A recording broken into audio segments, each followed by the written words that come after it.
Hey, Waste Potential 616 back again with some more comic reviews, and let's get started with Secret Warriors 23. Okay, and it's Hickman back again.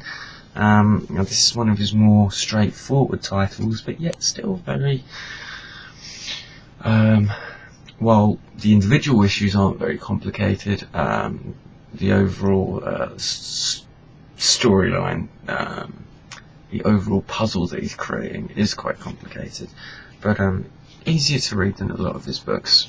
Let me just and this is good. This concentrates on the druid character a little bit. He sort of gets kicked off the team, but he sort of builds himself up, and we just get to see an evolution of his character. Then it works straight into current events with the rest of the Secret Warriors team, and how he kind of helps them get out of a bad situation. And it works. It's a good, solid issue which works well for the overall story. And as I say, it's more straightforward than the rest of his work, but still a lot of questions need to be answered. I'm not crazy about the work. Vitti, it is Vitti, isn't it? Yeah, Vitti's artwork's okay. Could be better, but it works well for the story. The compositions are okay. It's just, I'd say it's pretty average artwork, but and a good addition to the overall Secret Warriors storyline. I mean, it's really one of those comic books where it's like you're gonna have to sit down and read the whole thing. But we are with a lot of Hickman stuff, but it'll be more straightforward than other stuff. Much more straightforward than Hickman's work on S.H.E.I.L.D. S.H.E.I.L.D. issue 5.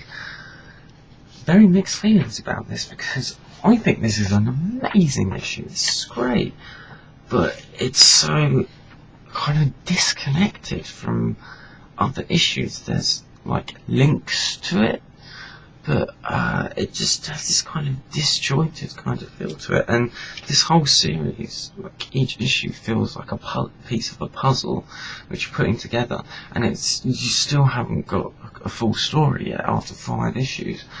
I mean, there is kind of story going on, but really it feels like there's loads going on, which hopefully is going to get revealed at the end, much like his work on Fantastic Four, but I'd say probably more complicated.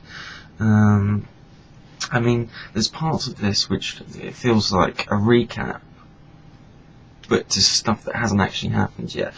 It's a very weird way of presenting the story.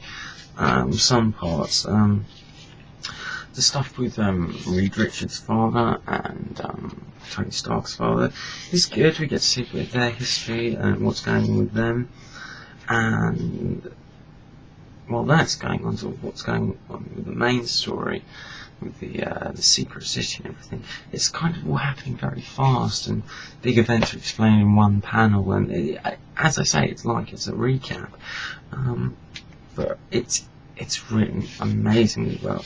There are so many cool ideas in this. It may be a piece of a puzzle, but it's a beautiful piece. There's interesting little backups here, just kind of going over some machinery, and I can't really explain it, but it's good, and the artwork is just beautiful. Weaver's artwork is great. Just look at that double page spread, or you can't really see it when they're in the future, and there's some ruins, and guess who that is? That's Immortus, and so forth. There's nice little Easter eggs for comic book fans of the Marvel universe. It's very good, but there better be one hell of a payoff. It's basically how I feel about the Fantastic Four, the way Hickman's dealing with it. He could be a genius, or he could be just dicking us all around. Anyway, forget about Hickman for the moment. New Mutants 20, and it's Rise of the Mutants Part 1. Wells is doing a pretty good job here. I'm glad I started picking up the New Mutants again. This is a lot of fun. This is kind of the New Mutants got their asses handed to them in limbo in the previous issue, and now it's time for them to fight back. Liliana's come back for reinforcements. but there's other stuff going on. You know, she's got another agenda. There's some stuff which I think is referencing to previous issues which I haven't read, but I can kind of deal with that, get a sense of what's going on. The kind of military force that is in Limbo at the moment, handled really well. There's loads of cool moments. This sort of the Inferno children, well, basically these mutants that the military kind of looked after and raised, and how they're cool characters, kind of like the way the Hellions used to be towards the New Mutants. It's kind of, these could be quite good foils for the New Mutants as a group. Brilliant moment with Daniel Morningstar or Moonstar.